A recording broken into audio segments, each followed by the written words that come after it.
பிரஷ்ல மாறி மாறி பிரஷ் பண்ணாலே அது வந்து உண்மையான காதல் தான்.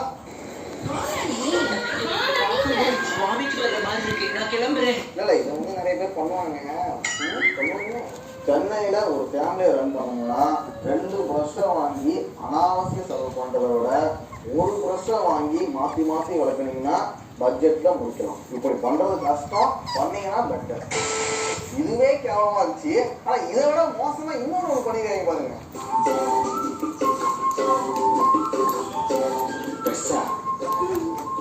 ఈ ప్రశ్ననే ప్రశ్నిస్తా. రేపటి నుంచి నువ్వు కూడా దీంతోనే చేయాలి.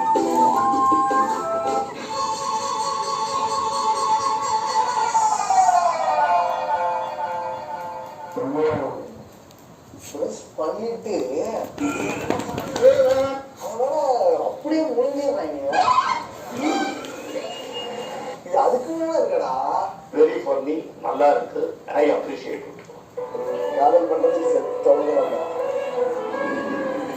இதுல இருந்து என்ன தெரியுது? உண்மையான காதல்னா காதல யூஸ் பண்ண பிரஷ்ஷை வாங்கி அதை நாம பிரஷ் பண்ணி அந்த எச்சிய கூட துப்பாம முழுங்கிடணும். அதுல போதும் நான் சொல்றதே கேவலமா இருப்பேன். அவன் பாக்குறத விட நீ விளக்குறது ரொம்ப பயங்கரமா இருக்கடா.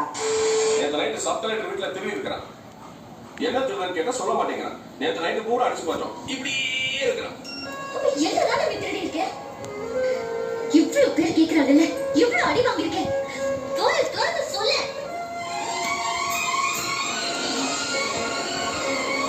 நம்ம காதலி ஒரு பொருள் மேல ஆசைப்பட்டாங்கன்னா அது செருப்பா இருந்தாலும் செருப்படி வாங்கியது வாங்கி கொடுத்துருக்கோம்.